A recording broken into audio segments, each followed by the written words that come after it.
Welcome to the Gift of Knowing. My name is OMENA, and I am your host. I am a natural-born clairvoyant, a spiritual medium, and a soul historian. A clairvoyant is someone who can see things clearly, can see the problems and the solutions. A spiritual medium is someone who can talk to your loved ones who has passed over, and your enemies if you wish to. And the soul historian can answer questions that you may have about your soul, the history of your soul, and anything else you might need to know. So welcome to our show. And then my daughter Rachel, who's 26. Well, she's a whole different kettle of fish altogether. Yes, she is. She doesn't really want me to talk about her. Oh, really? Yeah, she Okay. just popped in. So, talk to me about your relationship to her. What is it that you want to understand about her? She's popped in and says, you worry too much. I do worry too much about her. Okay. Yes, I do. There you go. Yeah. So, Yeah. she's saying that she's got it. Okay. Just step back. Okay. Oh my goodness, she's 26. It's trusting her to make good decisions as she's an adult and no longer lives at home. And what makes you think she wouldn't? You raised her. She's a little too much like her dad. What's his name? Bill. Oh, a little scattered, you mean? Yeah. Yes. Well, then you have to look at she's in organized chaos, divine chaos. Yeah. Because out of divine chaos always comes divine order. And she brings it to order. She Well, does. so does he. He does, in his own way. Yes, Yeah. to bring it to order. Thank you, guys.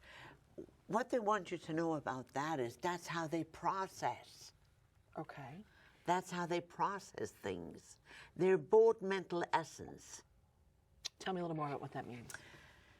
When we decide to come into the earth as a soul, we're in spirit, we're a feminine essence and a mental essence.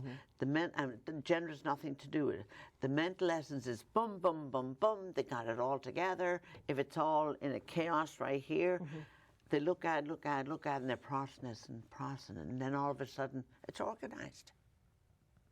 Oh, God, yeah. That's a perfect description. Yeah. Yeah. So they're both like that. Tell me his name, Bill? Bill. Yeah. Bill and her are much alike like that way. Very much They alike. process things the same way. Yep. So it's not that she doesn't know what she's doing. That's just the way her brain works. That's her process. Oftentimes that happens in many lifetimes, and they just bring it with them because it works for them. Yep. But it also makes them very good at what they do. Yeah. Yeah. She's still figuring those pieces out, but Yes. he is very good at what he does. Very good. Yeah. Can drive you nuts, but other than that, Yeah. yeah. Okay. But that's how they process. Wow. Okay. All right. That's very insightful. That's good. Well, it helps you understand them. Yeah. And little plus, stops you worrying. I will not worry so much. I can make that agreement. I will still worry, but not so much. Well, what did I read somewhere? That worry was a down payment for something that might never happen. Yes. I've read that too. And also, like, worry is the thing that stops you from enjoying the moment. Oh, absolutely. I grew up, my mother used to always say, you're going to worry if you die, and you're going to worry if you don't die, so why worry? Yeah. I never worry. Yeah. I love that. I don't regret. I don't live my life with regrets. I worry, but I don't live my life with regrets. Oh, stop Ever. wasting energy on worrying. Okay, I'll try. Start using, the thing about to replace worry, you really need to replace it with trust. Oh. Trusting, Wow. yeah, trusting that they're doing things for the higher good, Yeah. because they are. You trust that you raised them. You trust that they know what they're doing, because I will guarantee you, the minute they don't know what they do, they're going to pick up the phone and call you. That's true. Yeah. All you have to do is trust that. Yeah. The more you learn to trust that every day, the worry goes out the door. Yeah. Wow. Okay. And children, let me tell you something about them. When they're at that ages, they're, for a while they're all together with us, and then they begin to spread out, and then they begin to come back. So who did you become totally dependent on? My mom. Ah. Yeah. So even to this day, so. Well, it's part of your anxiety between the two of you. Yeah. You have this anxiety, anxious energy going between the two of you because she worries a great deal about you. She does. Well, she has to stop that so you can grow, and you have to stop it so you can grow. I know. Because you worry about her, her worrying about you. See how it goes like this? Yeah, full circle. Exactly. This is the personal part. Can I go on? Yeah. Okay, the part is that you're so worried about her because she's worried about you, and you want to make sure that she's okay and safe and not worrying about you. Yeah. Exactly. It's stopping you from doing what you need to be doing from you. It's not about blaming mom. It's about both of you are anxious, Yeah. but you're in that loop of anxiety. So it's about both of you have to learn to trust. You have to learn that she's able to take care of herself, because I think Getsenia is well able to take care of herself. Yeah, she is. Yeah. 100%. Yeah. So you need to let that go so that you can put your energies where it is, because that anxiety will do an awful lot of blocking for you in your career. Yeah. You won't know where to make quick decisions when you need to, because you'll be, Right. yeah. So. So it's I don't think it's a clinical anxiety. No. I think it's just anxious. Yeah. Yeah. So both of you need to come up with some kind of a contract about how you're going to deal with that. Yeah. Because it is workable. Right. She'll grow and be more relaxed. You'll grow and be happier. Right. Because if she was all your world, and she was, and still is, and of course you're her daughter, so you're always going to be her world. Yeah. But you want to be able to create your own world out here, and be able to pursue what you want to do. Right. So remember that. Don't let your anxiety stop you. Okay.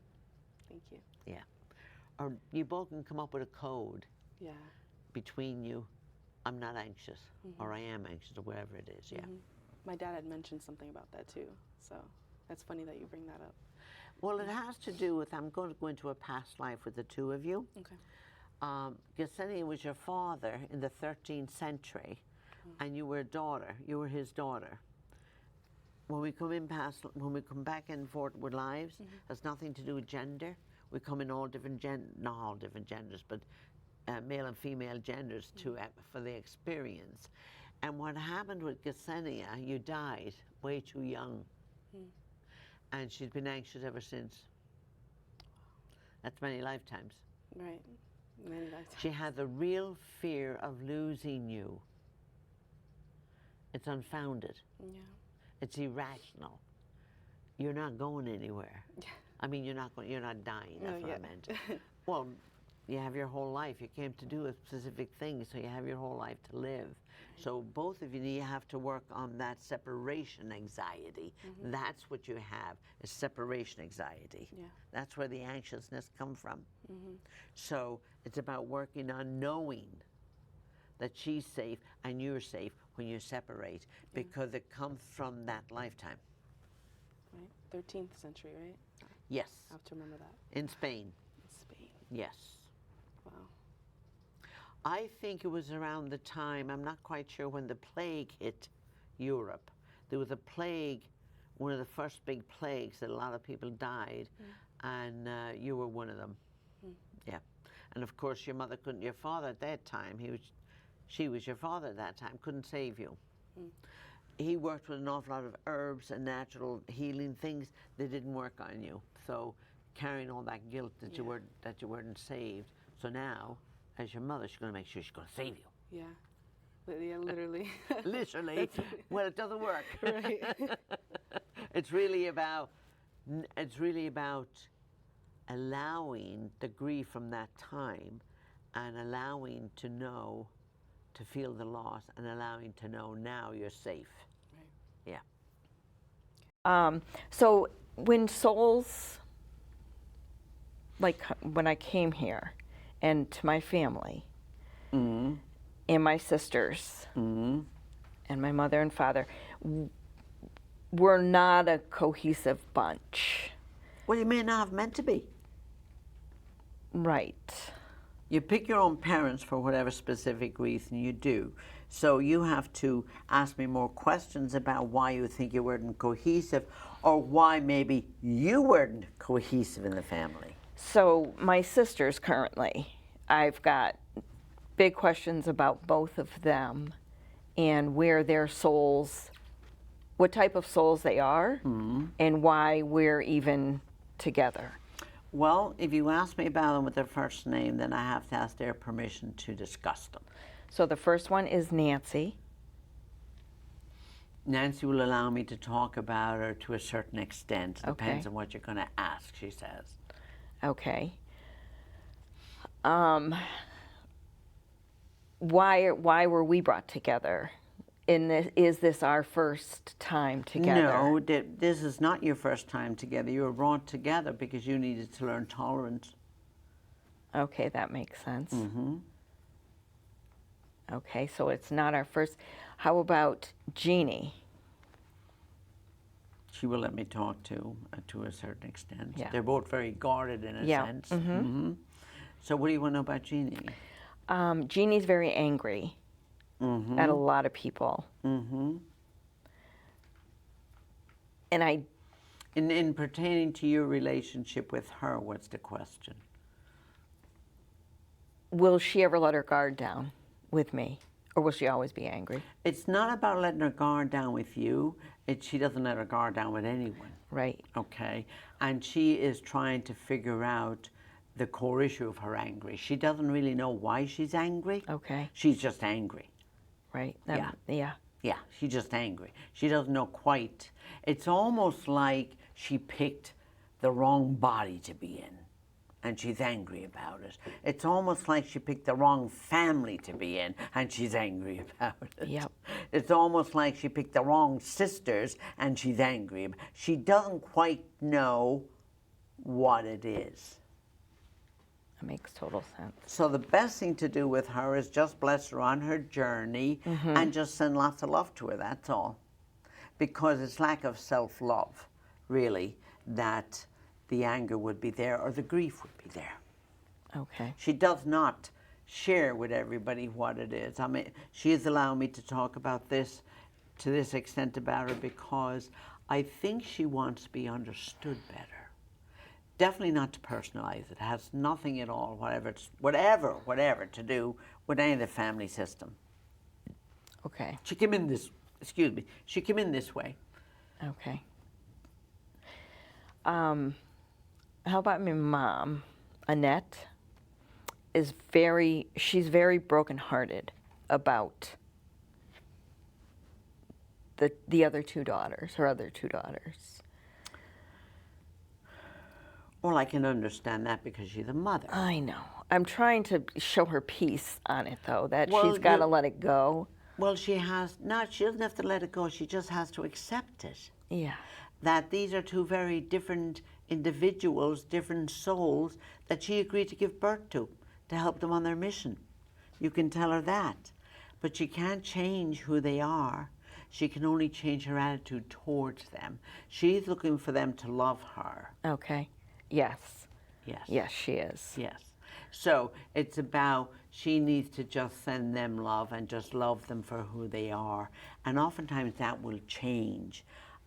Between the both of them, I think they're loving their mother as much as they know how. Okay. They're very different people, and it's almost like I want to say they're not from the planet Earth. Yeah. Actually, they're from another planet, both of them. Well, that makes it easier to understand. Yeah.